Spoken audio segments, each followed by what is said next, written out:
دا तमाम कायनात چې تاسو وګورئ په دې کې هر شی چې ورته ګوري هغه حیران کن دی.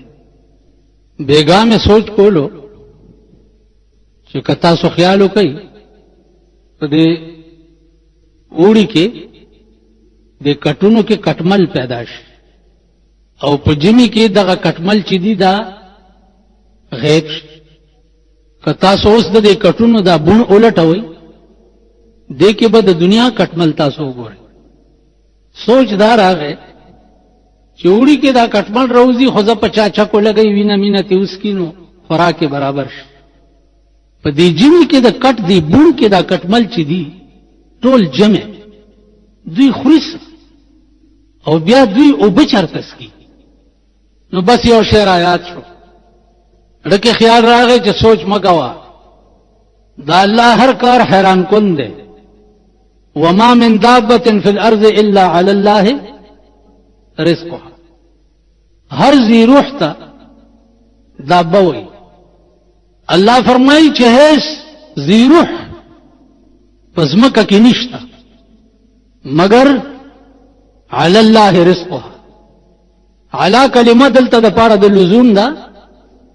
الله تفضلا د هر یو دابة الارض رزق چې دی هغه په ځان باندې لازم کړي ورکوي. به بنی آدم ته وګوره چې سهار راپاسي د رزق په تلاش کې. حیوانات وګوره چې په ونو کې مارغان شپې تیری کی یا په سړو کې سپي او دانو وغیرہ وغیرہ څه شپې تیری کی.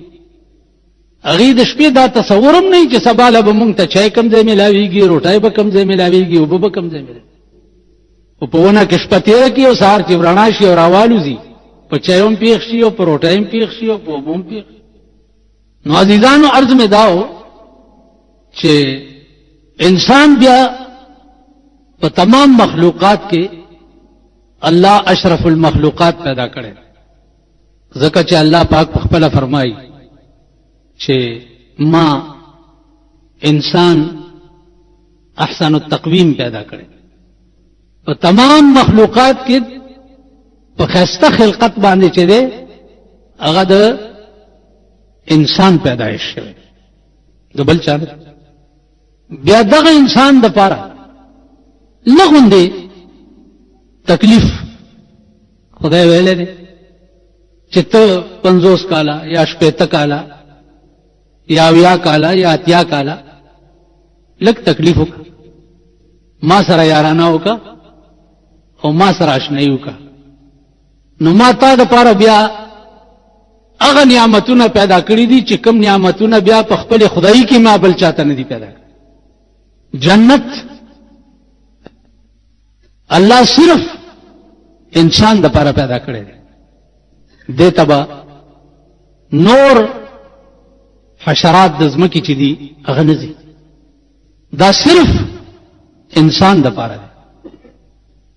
ایو بزرگ وہی چھے سارا جہاں تیرے لیے سارا جہاں تیرے لیے اور تو خدا کے واسطے. سارا جہاں تیرے لیے اور تو خدا کے واسطے. ټول جہان تا دا پارا پیدا دے او ته چاله پیدا ہے چاله ته د الله د پاره پیدا ہے.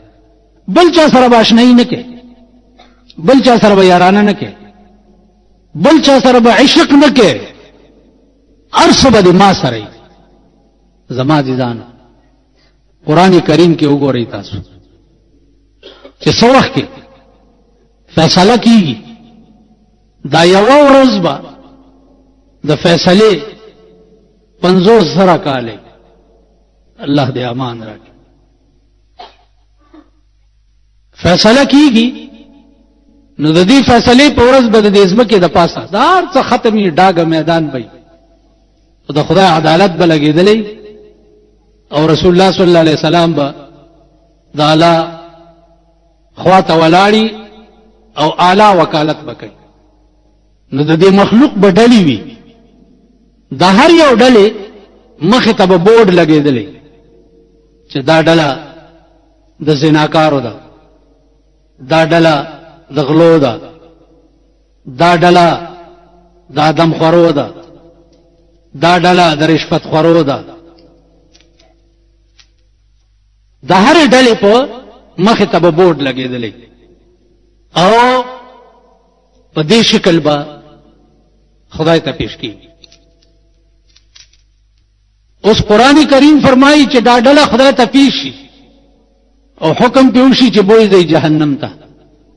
نو الله فرمایي چې وسیق الذین کفروا الی جهنم زمرا.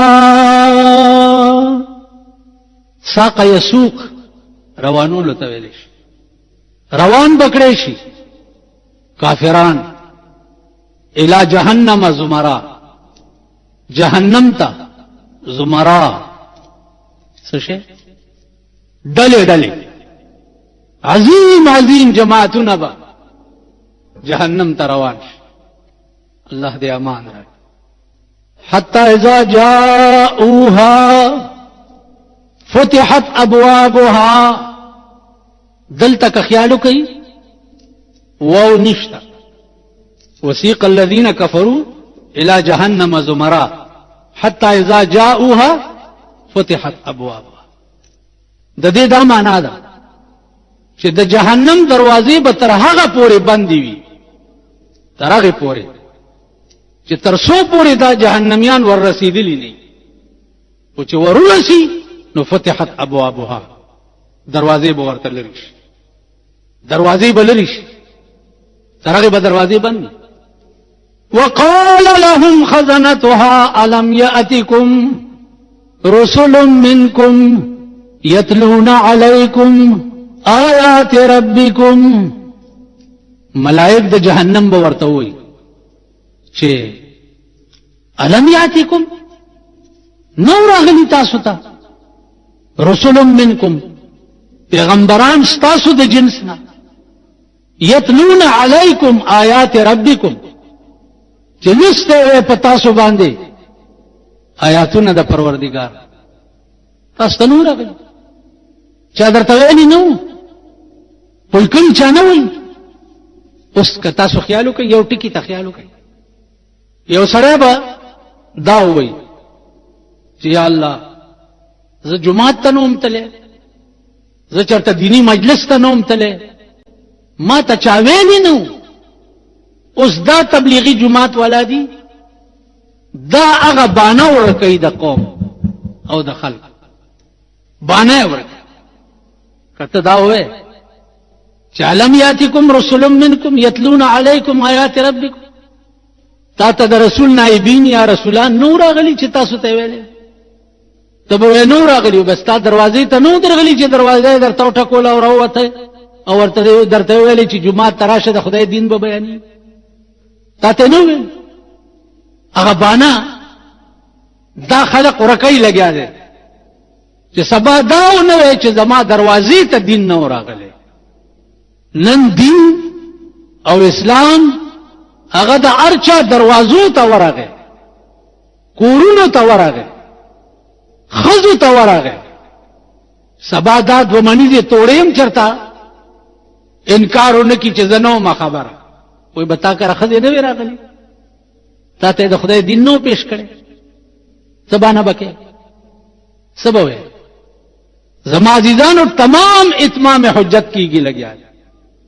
اول د 1,24,000 پیغمبرانو په شکل کې شوی، پیغمبري چې پر رسول الله صلی الله علیه وسلم ختم شو، اوس د پیغمبر د نائبینو په شکل کې نن اتمام حجت کیږي لګیا.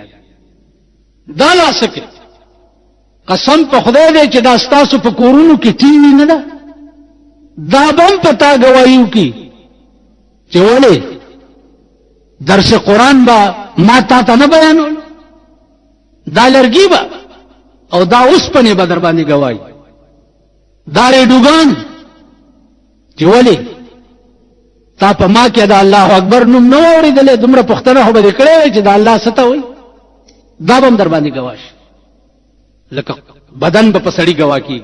یوم نختم على افواههم وتكلمنا ايديهم، په خلبه د مور و ما زړه لاسونو ته بدویم جوای په تاسو څه کول، وتشهد ارجلو پوته وای وای کم دې ته بدر باندې دې ګرځېدو کم خوابتلی ستا د خپې په پتا گواہی جهنم ته چې څو وخت کې نه وځي الله دې امان راکړي خپل حبيب په خاطر دلته یو دراز خبره ده چې حتی اذا جاءوها فتحت ابوابها چې جهنميان جهنم دروازې ته راشي نو دروازه به کولوش د دې دا معنا چې دروازه لا بنده که سوجه دې پیش کړې شو نو واپس بشي لا خلاص نه ده بنده دروازه او چې د جهنم ته دروازې پوری تا ایس حجت پیدا نکړې شو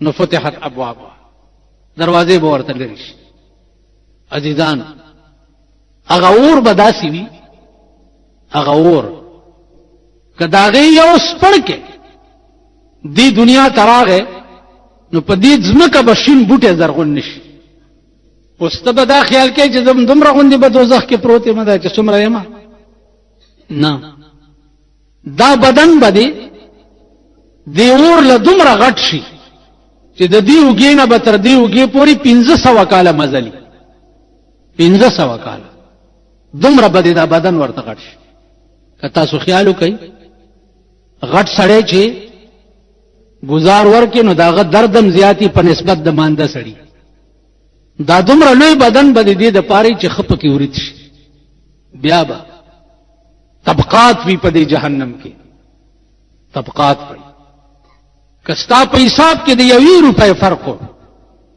1 روپۍ 1 روپۍ تا چانه په ظلم او زیاتی باندې خړلې و نو تا ته به ویلې شي چې ستا په حساب کې د 1 روپۍ کمې ده تا پلاني سړی نه 1 روپۍ غستې ورشه روپۍ راوړه د تا ورکا نو بیا جنت تزا دی به منډه کې چې کور کې خو الله وی چې منډه کې هغه روپۍ به ورته د جهنم په بیخ کې ښکار شي دی به ورپسې ورټوب کی او یا زره کالو په مزل به دی په روپۍ پسې لاندې لاړ شي روپۍ چې راوچته کی او پاسې راوړي د لاس نه بیا خطا شي او بیا به پریوز بیا به ورپسې ورټوب کی عزیزانو په دې 1 روپۍ پردای په ناحقه خوراک پورې به او یا زره کاله د پاویا زره کاله فاصله باندې په جهنم کې زی اورځي نن د ملک او د وطن حال وګورئ د قوم حال وګورئ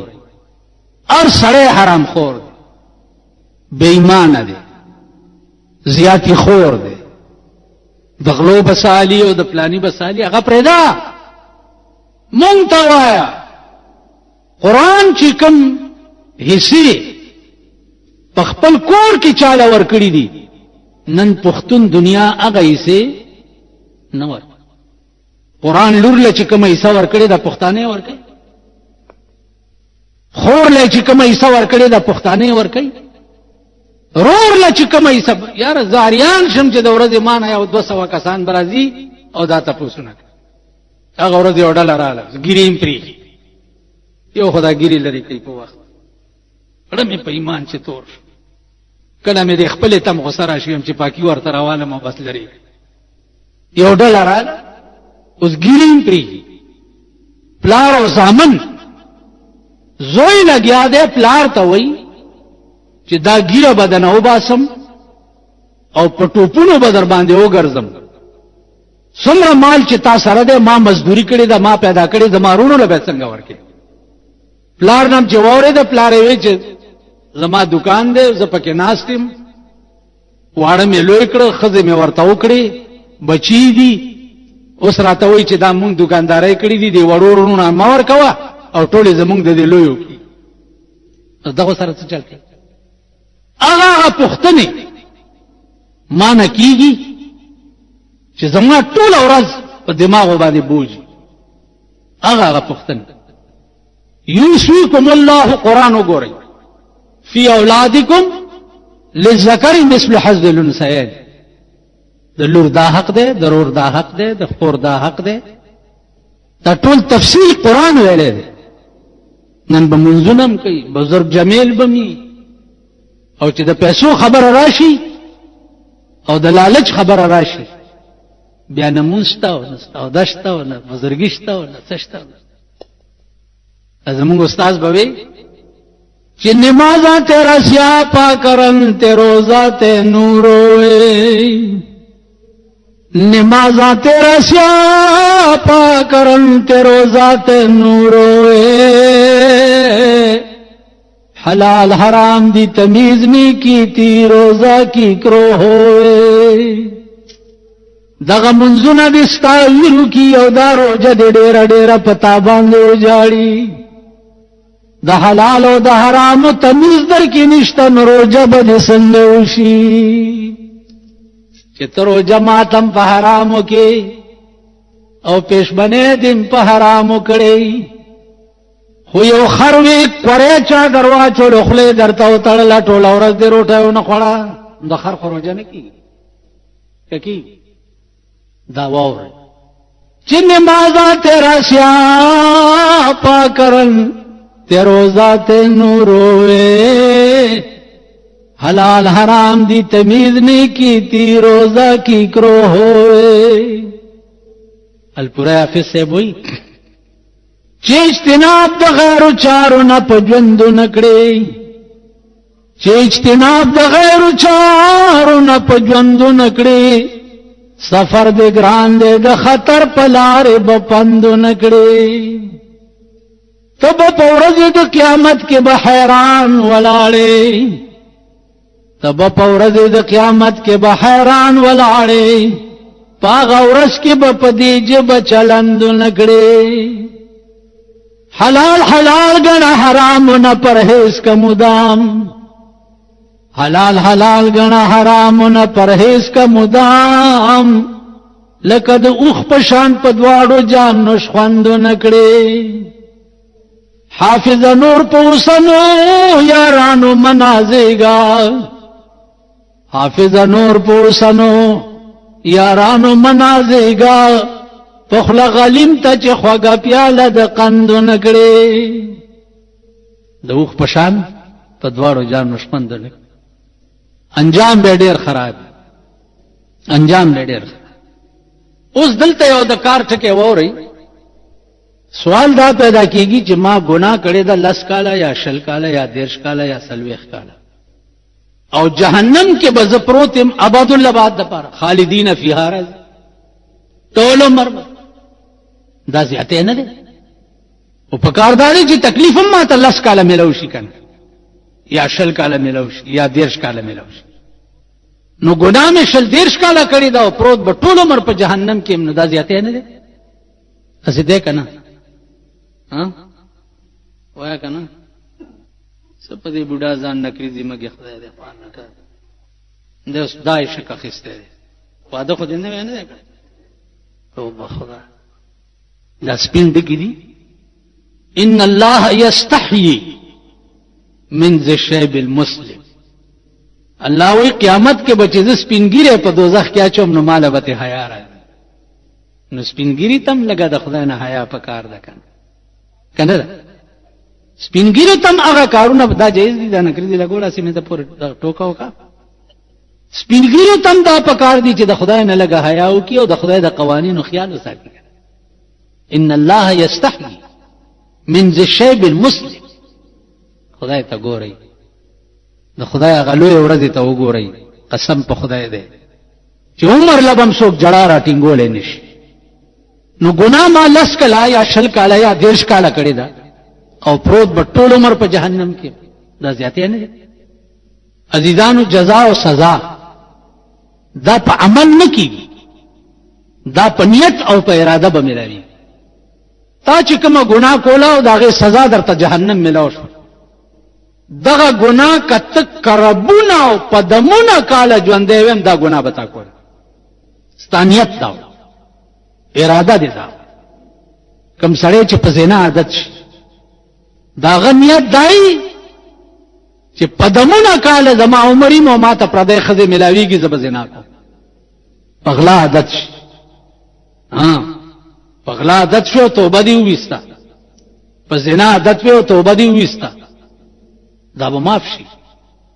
دلته نیت پوری او ارادي پوری خبره ده چې ستانیت که ټول عمر ژوندی وی نو هم دا ګناه به دې کوله، نو سزا او جزا به په نیت باندې ملاویږي، سزا او جزا په عمل نه ملایي. بیا څومره لوی رعایت خدای پاک کړی دی. یو سړی د ګناه اراده وکړي او ګناه ونه کړي، نو دا اراده د ګناه چې دا په بدای کې نه لیکل کېږي چې څو پورې هغه عمل کړی دی. او که د نیکۍ اراده وکړه او هغه نیکي کړي نه وي نو هم به الله والا ثواب لیکي. دا به تاسو ته پېښور ښار ناصر خان اسلامي کیسټ هاوس بیرون کچهري ګیټ اشرف روډ سرای فقیر خان د ناصر خان سره سات ملاویږي. او د دې نه علاوه د دې تقاریرو کیسټ به هم تاسو ته د دې دوکان نه ترلاسه کېدای شي، او خصوصا د علماء دیوبند د تقاریرو کیسټ.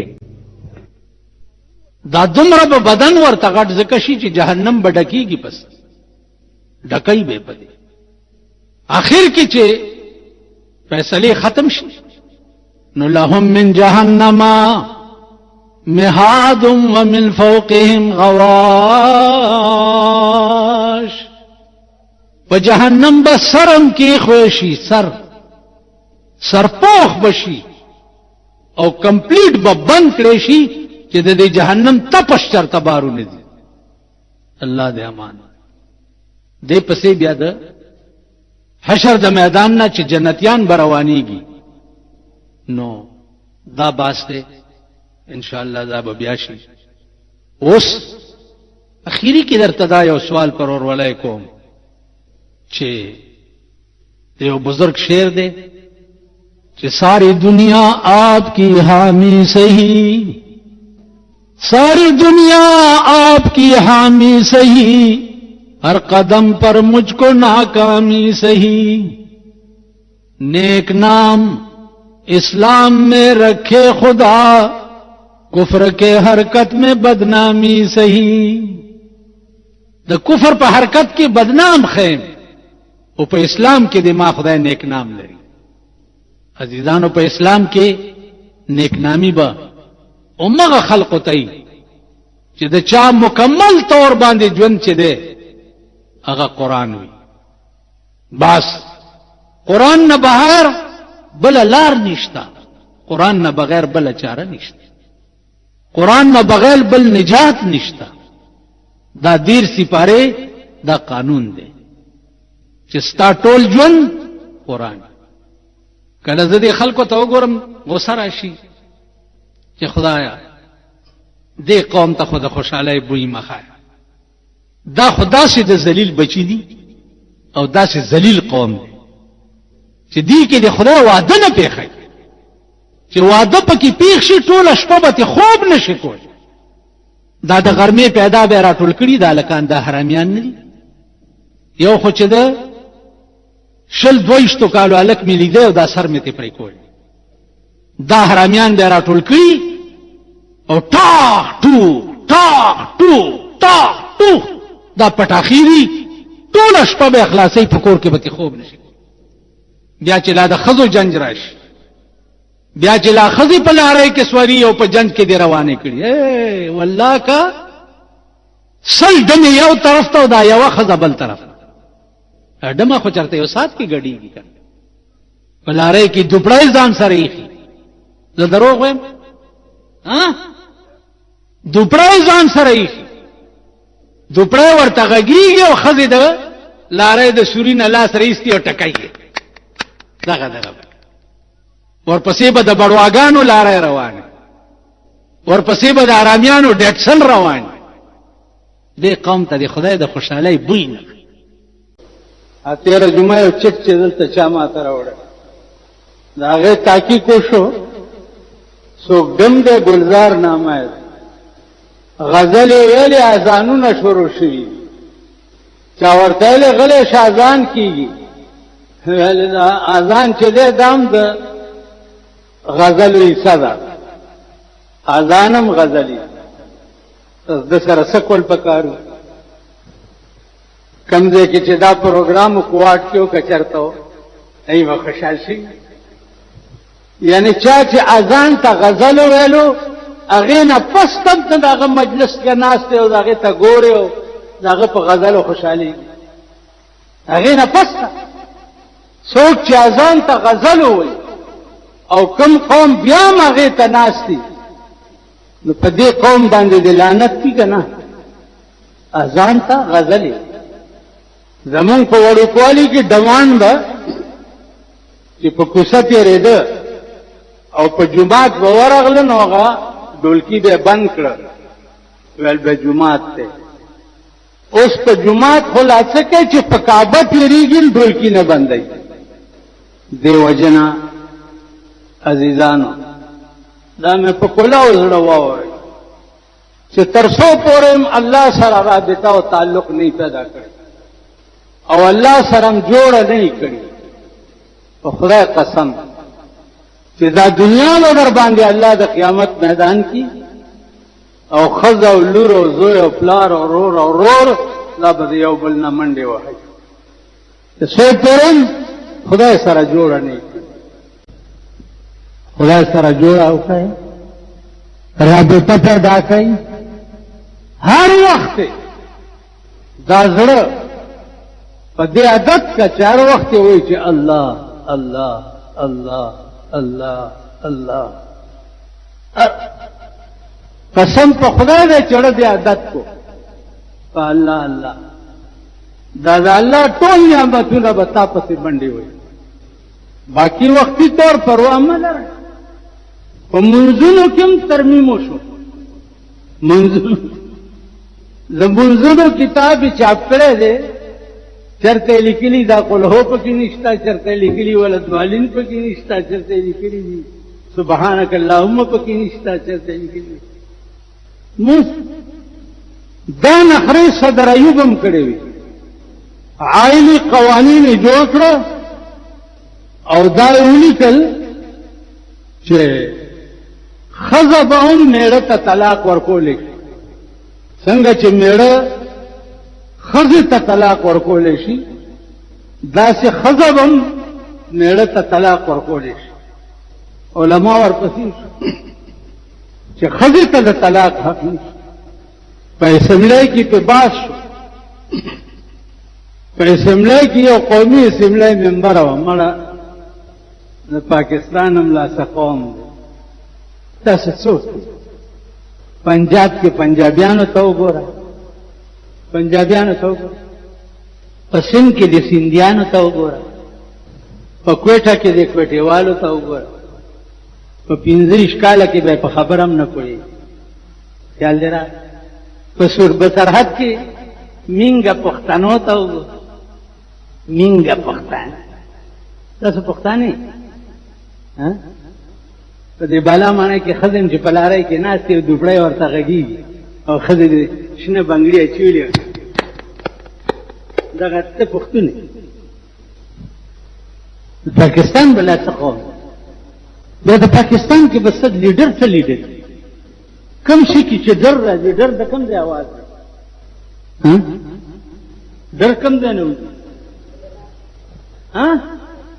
لاندې نه او کونه مه وایه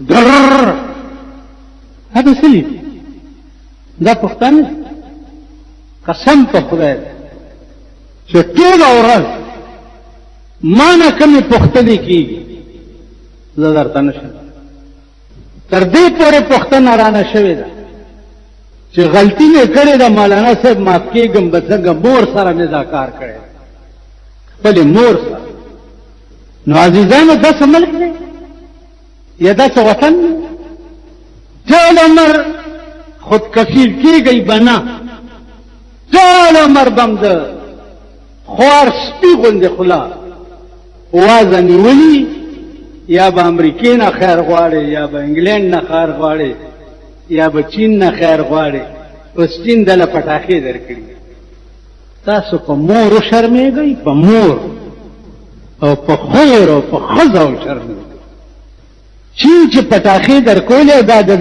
د غرمې پیدا وله د شپې وادی چرته یا جنجي پاس نه به ټا سړی به منډه کړي چې خدای چا را باندې ډز وکړي چین نه نور څه وغواړئ که نه چې پټاخې پکې غوښتي که بیا د دې حکومت خدای بیړه تباه کړه کوم دکاندار سره چې دا پټاخې وي سر لاندې او خپې پاتې ځوړندول پکار جنګ دی واده دی صیبه دی دمې او د ډم واده دی او ټوله شپه ټا ټو ټا ټو ټا ټو. یو کابل ملاو نکاح تړلې وه، نو زم ناستم نو ډېر زر یې بس داسې غوږ مکې ورسره خبره وکړه. ما ورته ویلې مالې تا خو داسې زر خلاص کړه دا نکاح. ویلې څه نکاح و مړه په ارام کښېنه. خو خر راته ناست و او خره په کور کې و. ورته مې ویلې چې خر صاحب دا خره دې قبوله ده؟ هغه ویل چې او معلوم بارک. اوس هغه خره چې پکې کېنولي نو د موټر سجاوت هم لیدلی. تاسو چې دا د ړندې چرګې خوراک والا پښتانه چې خپل وسم نه وي نو ټیکسي موټر هم کړي او بیا هم د ګلونو جال ته اچوي. خلکو ته یې ښایي چې هغه دا ده بوم تله. په غبر ګوړانده قومه، په غبر ګوړانده قوم. بی فاطمه چې مړه کېده وصیت یې وکړ چې زما جنازه د شپې اوچت د ورځې اوچته نه کوي. زما جنازه به هدیرې ته د ورځې نه وړئ، زما جنازه به د شپې اوچتوئ او پې د پاسه به ډولۍ جوړوئ چې زما د قبر ته د تلو په ټایم کې زما د کفن ټوټه هم پردی سړی ونه د کفن ټوټه. لاړو د پاکستان د پلار او د نیکه بیړم د ښځو د لاسه تباه ده. انشاءالله ښه ورځ به نه ګورئ، هره ورځ به نوی نوی غشی په سینه درننه وي. 80 کاله وشو. ڈاکٹر اقبال ویلی لڑکیاں پڑھ رہی ہے انگریزی، لڑکیاں پڑھ رہی ہے انگریزی، ڈھونڈ لی قوم نے فلاح کی راہ. لڑکیاں پڑھ رہی ہے انگریزی، ڈھونڈ لی قوم نے فلاح کی راہ. یہ ڈرامہ دکھائے گا کیا سین، پردہ اٹھنے کی منتظر ہے نگاہ. جنکہ انگریزی ہوئی قوم دا محسوس کے چې زمون فلاح او بہبود چې د جنکو په کالج ویلو کې. نو اقبال وی چې یہ ڈرامہ دکھائے گا کیا سین، دا ڈرامہ بس شیخی پردہ اٹھنے کی منتظر ہے نگاہ. 80 کاله مخکې داسې پرده وه چې دلاخې به چولې چې د پرتوک کپړه به ښکاره نه شي. نو 80 کاله مخکې د هغه پیشنګویي نن رښتیا شوه چې یہ ڈرامہ دکھائے گا کیا سین، پردہ اٹھنے کی منتظر ہے نگاہ. سترګې انتظار کوي چې دا د ښځو پرده به کله اوچتي. که چا کره ټي وي وي شته، ټلویزیون شته چا کره؟ څنګه سرونه ټیټ کړه خدای امر او درکړی کړي. نو بیګا هم کتلی وي، یو نوې بلبله به هم بیګا کتلی. ډش نن د غریب په کور، وی سی آر نن د غریب په کور کې، د 10-15 هزار ټي وي نن د غریب په کور کې. ډش او وی سی آر او ټي وي نن د قوم بیړه تباه کړه. الکان تباه شو، جنکۍ ټولې تباه شو. زه درته څه ووایم، په ټکو ډاده نه یې په دې سړکونو ګرځئ او ګورئ. د سړو چالم په سړک ګورئ او د ښځو. اوس دا راغلی عذاب به څنګه اوچتېږي، دا بس به درته بیا وکړم. واخر دعوانا